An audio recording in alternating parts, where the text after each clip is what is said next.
From his hometown of Duluth in Minnesota, one of those questioning critics of the official version of events is Professor James Fetzer. The resurgence of interest in the death of JFK had repercussions when Congress passed the JFK Records Act in 1992 that created a 5-civilian-member board entrusted with the responsibility to review and declassify documents that were held by the CIA, the Secret Service, the Office of Naval Intelligence, and so forth. We know from its own report that it had some significant failures. For example, and the Secret Service, which deliberately destroyed motorcade records that would have revealed that the motorcade in Dallas was a travesty, a violation of at least 15 different Secret Service policies for presidential protection. This behavior on their part raises the most serious and disturbing questions about their complicity in the entire affair. From the moment he arrived in Dallas, the president's protection was suspect, according to Vince Palomara, a Secret Service expert. There was last-minute changes invoked by the Secret Service involving President Kennedy's security. Specifically, agents were told not to ride on or near the rear of the limousine.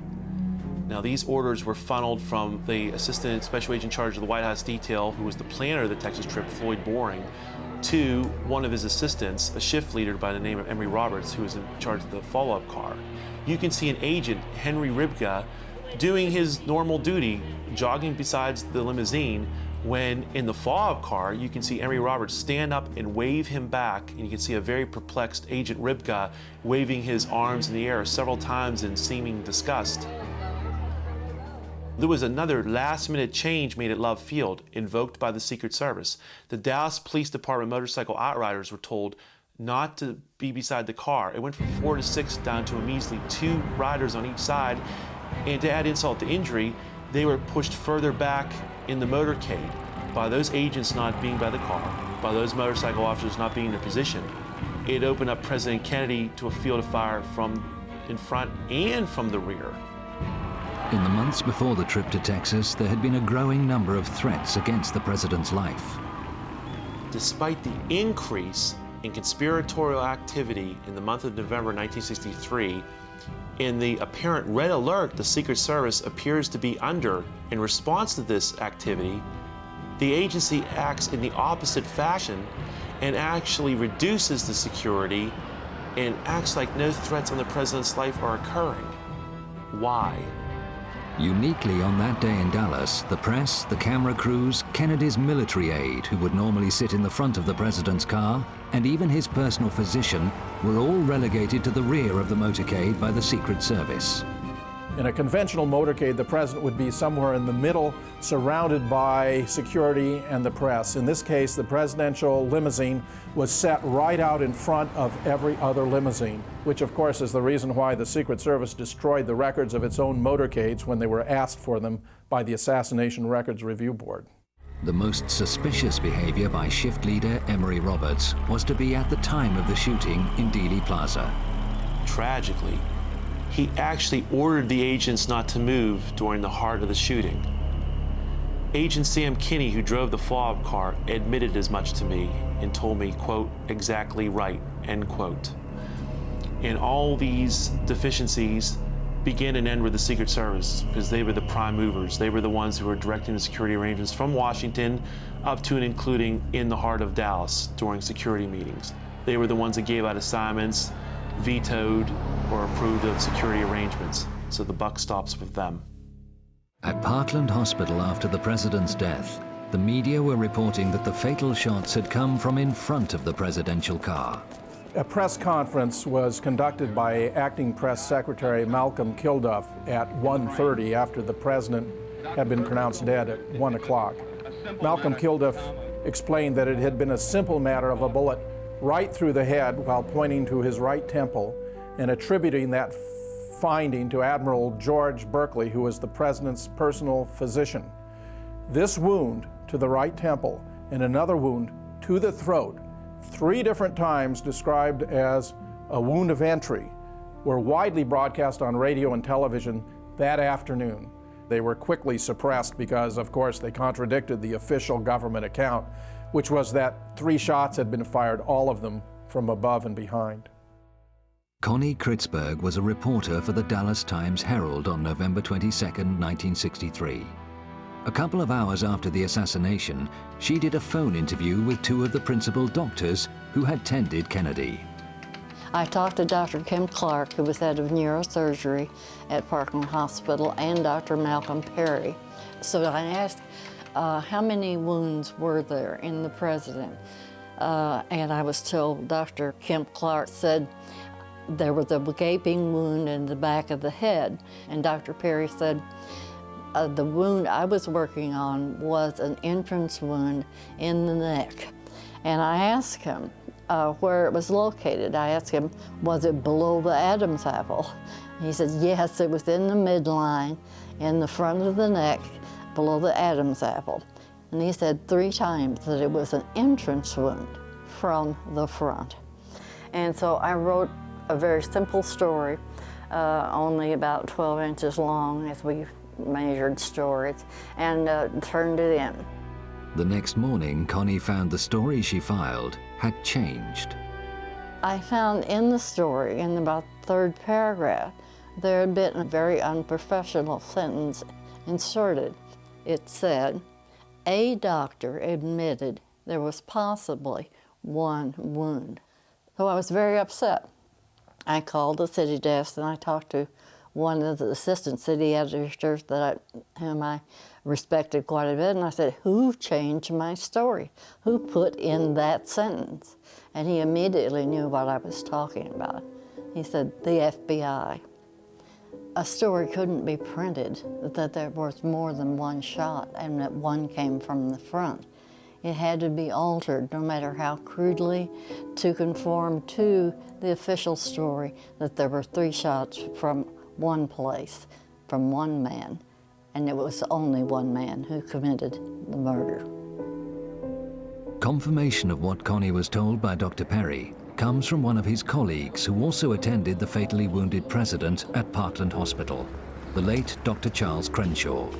Prior to the tracheostomy performed by Dr. Perry, I observed in the lower third of the neck a small, rounded, well-demarcated entrance wound. This was obliterated by the tracheostomy in that Dr. Perry made the tracheostomy incision through the entrance wound. Different parts of the tissues were spread. He then made the incision into the trachea and through the hole that had previously been made by the entrance of the bullet. The tracheostomy was put in place. Radio reports from Dallas that afternoon mentioned the small round wound of entry in the front of the president's neck. They were heard by the late Dr. Robert Livingston, who was then scientific director of the National Institute for Mental Health.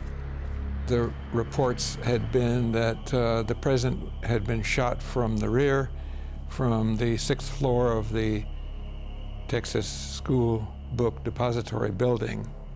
And the evidence at hand from the Parkland Hospital doctors of a small, neat wound in the neck was contradictory to that, or at least complementary to that, in the sense that it required that there be a shot from in front, so that if he were shot from the rear, he was also being shot at the same time from in front. So I wanted to tell whoever was going to do the autopsy about that, and so I telephoned Bethesda Naval Hospital. The officer of the day I knew, and he put me quickly through to Dr. James Humes, who was going to head the autopsy team. He was very cordial, and we had a good conversation, brief. He had not heard about the neck wound. I told him that it was important because it was a wound of entrance, and I told him that it should be explored completely for its track and to find any bullet or fragments of bullets that would remain, and particularly emphasized that it had to be a frontal wound since there was no tearing of the tissues. He left the telephone momentarily and came back and said, Dr. Livingston, I'm sorry, I can't continue this conversation. The FBI won't let me. Humes later claimed he only learnt about that bullet wound after the autopsy from one of the Dallas doctors. he never examined it. I'm absolutely certain about that telephone call. I'm sure that Dr. Humes got a clear impression from me about the neck wound representing a wound of entrance. Further corroboration of a shot fired from in front of Kennedy's car came from the late Dr. Evalia Glanges in her only filmed interview. She was no stranger to guns. I've been handling a gun since I was a child. Couldn't even hold the gun. I had to put it on the fence in order to shoot it. Paul! On the morning of November the 22nd, 1963, I was a second-year medical student at Southwestern Medical University in Dallas, Texas. We ran around the side of the building to the emergency room exit, and the presidential limousine was there. Had been standing there for some time just watching the back of the emergency room when I realized that there was a bullet hole in the windshield. Talked to my friend next to me and said, "Look, there's a bullet hole in the windshield," and pointed it out to them. At the time, I did not know any of the details of the shooting. I was quite shocked when I looked up and saw the bullet hole, but it was very clear. It was a through and through bullet hole through the windshield of the car from the front to the back. I don't believe there's even any cracks associated with that bullet hole. It seemed like a high velocity bullet that had penetrated from front to back in that glass pane. At which point a security officer of some type raced forward and jumped in the limousine and drove it off even as I was leaning against it to an area back of us somewhere. And that was the last time I saw the limousine. The Secret Service made certain no authority in Dallas had an opportunity to examine the bullet damage to Kennedy's car. The Secret Service also usurped Dallas authority and removed the Kennedy limousine from Parkland Hospital and flew that limousine back to Washington, D.C. For over a decade, researcher Doug Weldon, a professor of criminal justice and an attorney, has studied Kennedy's limousine and what happened to it in the hours after the assassination. Just as the president's body in an autopsy could have given us many answers, a thorough study of that limousine at that time without evidence being tampered with would also have given us many important answers as to what really happened. But on arrival in Washington, damage to the limousine was noted. Charles Taylor Jr., the Secret Service agent who had accompanied Samuel Kinney in driving the vehicle to the White House garage from Andrews Air Force Base, noted in his report that of particular significance, just left to center of the windshield was a small hole from which it appeared that bullet fragments had been removed. Nick Prunspy, a United States Police Park officer, also had an opportunity to take a look at the vehicle while it was in the White House garage. He noted that there was a small hole in the windshield, and based upon his many years of experience as a police officer, he noted that that hole had been caused by a bullet. Over the ensuing days, the car was scrutinized in the White House garage by a number of people. But one day was different. If one examines the White House garage logs, it is very interesting that in the late evening of November 24th, 1963, and the entire day of November 25th, 1963, not one person is listed as having come in to the White House garage to have any contact with the limousine. Rumors circulated at the time always denied that the presidential car was secretly flown from Washington to the Ford Motor Company in Dearborn, Michigan, for the removal of its damaged windshield. It is very clear that the only mode of transportation that could have been used to transport the limousine from Washington, D.C. to the Dearborn plant would have been via airplane. There are several airports in the Detroit area. It would have been a simple matter to transport the limousine under cover to its final destination, the Ford Motor Company's Rouge plant. The late George Whitaker Sr., seen here with his wife, was a lifetime employee with Ford and held a managerial position at the Rouge plant. He went to work on the morning of November 25th to be confronted by an amazing sight. He was astonished when he went to the B building where a garage existed at that time, and he saw the Kennedy limousine that John F. Kennedy had been murdered in. The interior of the limousine had completely been stripped, and the windshield was not in the limousine. He went to the glass lab where he was in charge of laminating glass, and the glass lab door was locked. He knocked on the door, and it was open, and two of his subordinates were in there with the windshield that had been removed from the vehicle. They were under orders to take that windshield and use it as a template in making a new windshield. But what fascinated him, and which he discussed with his family and no one else until he spoke with me, was that he saw a hole in the windshield. It was a good, clean bullet hole right straight through in the front. Right. This had a clean, round hole in the front and fragmentized from the front to the back. Mr. Whitaker had 30 years of experience working with glass and had seen many tests performed on glass, including tests performed with firearms. He described that hole as being in the same location that Charles Taylor Jr. of the Secret Service had described the hole in his report. And of course, without knowing that anybody had observed it before then, but he also was absolutely 100% convinced that that shot had to emanate from the front of the Kennedy limousine, thus indicating that a shot had been fired from the front, to his mind, to 100% certainty. I asked him what had happened to the original windshield. His answer to me was, "We scrapped it." I said, "You destroyed it?" And he says, "That's right. Our orders were to scrap that windshield." After George Whitaker died in 2001, this statement was found amongst his possessions, reaffirming for future generations exactly what he had told Doug Weldon 8 years previously. This document was discovered, and for me, it gave the final stamp of approval that what he told me on that August day in 1993 was in fact the truth of what really happened.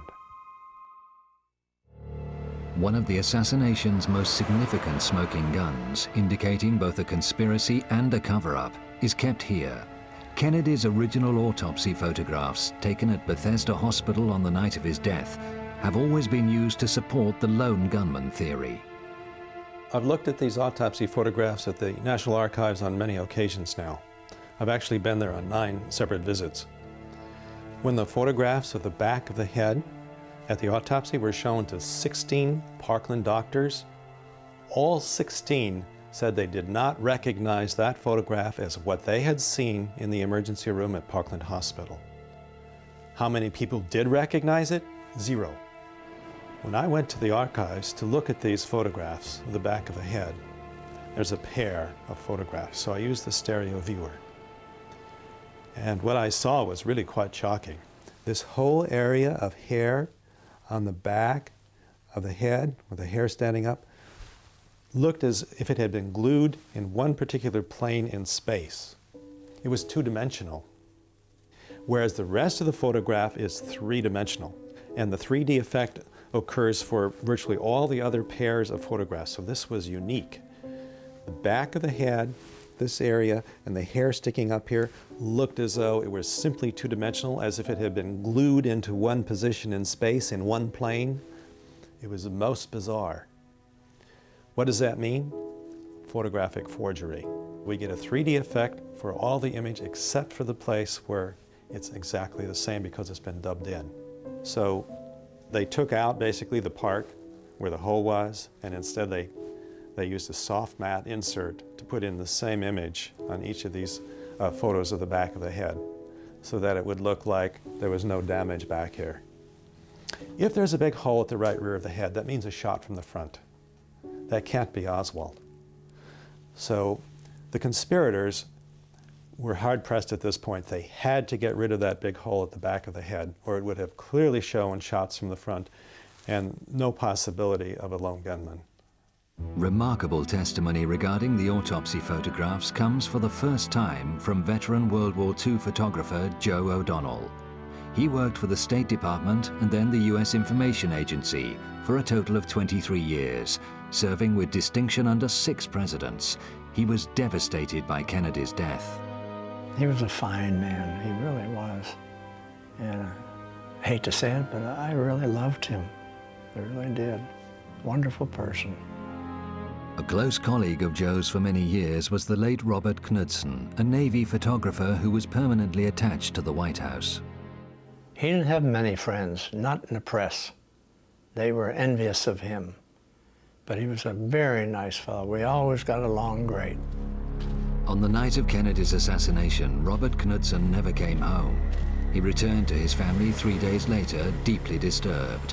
He told them he had taken many photographs of the president's body in the morgue at Bethesda, and that it was the hardest assignment he'd ever had. He said the Secret Service had controlled all of the film. A few days after the assassination, I was at the White House in the press room, and Knudsen came to me, and he said, Joe, I have something I want to show you. So I went back to his sort of a workroom, and he pulled out an envelope and showed me about 12 pictures, 5 by 7, and had all these pictures of the president on his stomach and on his back, and could see the hole here, about 3/8 of an inch, and the back of his head above the line, big hole about the size of a grapefruit. And then a couple days later, maybe a day later, he said, Joe, have a minute? And I said, sure. He said, I want to show you something. Those pictures I showed you the other day, these are the same ones, but a little different. And I said, what do you mean? He said, let me show you. He got the first one out, and I said, no hole. He said, no, they covered it up. And I looked in the back. The hole was neatly covered up. And I said, who did that? He said, well, I didn't do it. I said, well, I'm not saying you did, but I'm surprised. There is no record of Robert Knudsen attending Kennedy's autopsy, yet he had photographs in his possession that had clearly been altered to disguise a shot from the front. These photographs were always in the control of the Secret Service. So whoever changed this, whoever modified it, either had to be in the government or had to have the approval of the government to do this. We certainly can't imagine the Mafia, for example, doing this, or the Soviets. There's just no way. It had to be someone with government approval. The government continues to be haunted by the discrepancy between the wounds the autopsy photographs show and what the Dallas doctors actually saw. In the late 70s, the House Select Committee on Assassinations looked at the evidence of the Kennedy assassination, and one of the most disturbing things about that evidence when they looked at it was the fact that there were a team of doctors where Kennedy had been taken right after he was shot in Dallas. These are Dallas doctors who were experienced in trauma who had said he had a hole in the back of his head. The House Select Committee on Assassinations was trying to say that Oswald had done it, and with a hole in the back of the head, if you're being shot in the back and the bullet blowing out in front, that doesn't fit.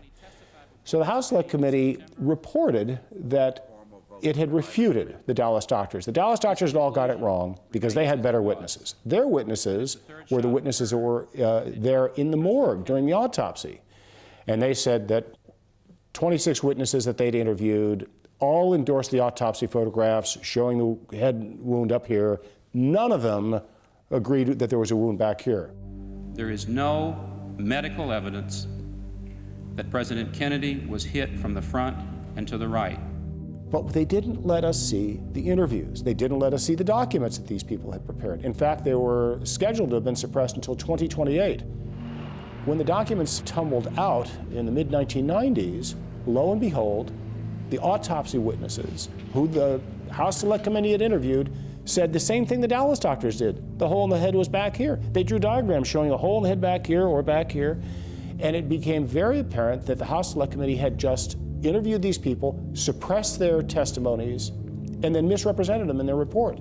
The forensic pathological panel simply says that if he was shot at from the front and to the right, The shot missed. The doctors who were supposed to evaluate the medical evidence for the House Select Committee on Assassinations never saw these suppressed interviews where not only were the Dallas doctors saying there's a hole in the back of the head here, but so were the morgue witnesses saying there was a hole in the back of the head. So it was a complete abomination. It was perhaps the most dishonest thing that was ever done, and it was apparently done to keep Oswald as the central figure in this scenario. As the cover-up of Kennedy's murder slowly unravels and the true picture unfolds, new smoking guns are revealed. This is the Field of Honor in Restland Cemetery, Dallas, and the burial site of a professional mortician laid to rest here by his colleagues on February 17, 1974. This plaque marks the life of a mysterious man whose links to the Kennedy assassination are only just beginning to emerge. His name was John Liggett. He is remembered as a highly skilled embalmer by a former friend and co-worker, Charles Smith. If he'd have to build a lip or a nose or build an eye orbit or an ear, he may work all night long doing the reconstructive work on someone that had been maybe shot in the face or automobile accident. He was the best. He would tell you he was the best. And when he finished it, he wanted the family to tell him he was the best. Popular with his colleagues, he also had a secret life. There'd be days when John would call and say, I need to miss tonight, or I'm not going to be there. Or this happened quite a bit, that John was, we didn't know where John was, and I don't know that management knew where he was. He would just call in and say, I need off. Never discussed where he was, and we didn't ask. A lot of fellow workers would wonder, why can he be gone 2 or 3 weeks, come right back in so easy? And we felt like if we were gone for 2 or 3 weeks, so there's no use in coming back. In a small town in Oklahoma, far from the rhythms of the big city, John Liggett is remembered by a former wife. Lois married him in Dallas after a whirlwind romance only 3 months before Kennedy's assassination. John was a very charming person, and I found him to be very attentive and considerate and very, very sweet to me. I loved him. I fell in love with him. John came into our lives less than a year after our own father, Charles Godwin, had been killed in a private plane crash. And John was not real welcome by my 2 older sisters and my brother and myself. We were a family, and he had a ready-made cover, and that's what I've always thought, is that we were a convenient cover for a man who needed that. On the day of the assassination, John was with Lois at Restland, attending the funeral service of her late aunt. He was suddenly called from the graveside. John went to the office and came back very shortly and explained to me that the President of the United States had been shot and that he was called to go to Parkland Hospital. I went home after the funeral, and it was about 2 o'clock in the afternoon, and John called me from Parkland. I could hear the confusion in the background, and I asked him what was going on. He said, the president has died. And I said, well, did Restland get the job? And he said, no, some other funeral home got the job. But he said, I've got a lot of work to do. Don't try to call me. I'll call you as soon as I can. And it was about 24 hours before I heard from him. He came home and he walked in the door, and when I saw him, he physically looked like he had really been through a very traumatic experience. His clothes were disarrayed, and that was so out of character for him. He was obviously tired, very exhausted, but agitated and hyped, and informed my mother that we would be leaving town, that we had to get out of town. I said, where are we going? And he said, we're going to get out of town for a while until all of this blows over. And that was a quote, because I thought, well, what blows over? A high-speed journey south took the perplexed family firstly to Austin and then San Antonio. John made brief stops en route to have huddled conversations with various contacts. Throughout this journey, there were conversations that went on between John and his relatives and friends that I did not feel like I was privy to. That they knew something I didn't know, and I didn't understand what was going on. In the early hours of Sunday morning, November 24th, the family finally checked into a motel near Corpus Christi. John had a further meeting, this time with his elder brother, Malcolm. Here again, they had conversations that made me feel like I didn't belong, that they knew something I didn't know. I don't know why we were there, but it seemed to be very important to John that we were there. I do recall that every time I would see John in the room there, he was seated on the end of the bed, watching the television, and very intently watching the news, and chain smoking, because he did chain smoke. And was when John was nervous, he had a little bit of a nervous tick in his cheek, which I always knew that he was a little nervous there. That's when he saw Oswald killed by Jack Ruby. He's been shot. He's been shot. Lee Oswald has been shot. The minute he saw that, he looked at me and said, "Everything's okay now," and you could just see his face. He was like all the pressure had been taken off of him. All of a sudden he was like, sigh of relief, let's go, we can go home now. It was basically, pack your things, come on, we're leaving, now we can go.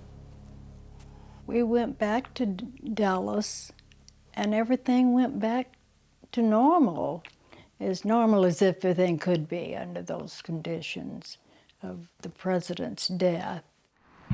But their lifestyle changed. After the assassination, John seemed to come into a lot of money.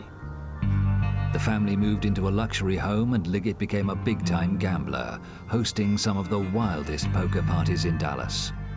The whole lifestyle, from the moment John Kennedy was shot, was just one chaotic thing after another. Either the police were involved in something he was doing, or his gambling was involved in something he was doing. It was just way over my head. The company he kept, the people, the pressure, it was just more than I could take. There was an occasion that my sister, Benny, and my mother both recall of a visit from one of John's rather eccentric friends from New Orleans. And he was a rather freakish character, and my sister claims that we made merciless fun of him, the kids, my brother, my sisters, because he was rather odd with the painted on eyebrows and the wig. He was a rather freakish man. John said to us that this was a friend of his from the Civil Air Patrol, that they had been in Civil Air Patrol together. And we believe this was David Ferry. David Ferry was a prime suspect in the 1967 Garrison investigation into Kennedy's assassination. He was found dead in his New Orleans apartment before he could be interrogated. I really believe that John Liggett was somehow involved in the John F. Kennedy assassination. I think his role was to do something with the body. To the body, how alter it, fix it, I have no idea. Now, he may have even gone with it to Bethesda. He had plenty of time to do that. I think his job was to do something with that body of John F. Kennedy. Liggett's lifestyle led Lois to divorce him in 1966. They both remarried but remained close. In 1974, out of the blue, Liggett was arrested for attempted murder. This Dallas home was the scene of a vicious crime. Dorothy Peck, a friend of John Liggett's, suffered horrendous injuries and was left for dead, but survived to identify Liggett as her assailant. The police were swiftly linking him with other brutal killings in the Dallas area. He was imprisoned in the county jail, but the police were not allowed to interrogate him. John had been held on remand for almost a year when his brother Malcolm insisted on meeting Lois in a park in Austin. He was very secretive about this meeting, and he wanted to walk.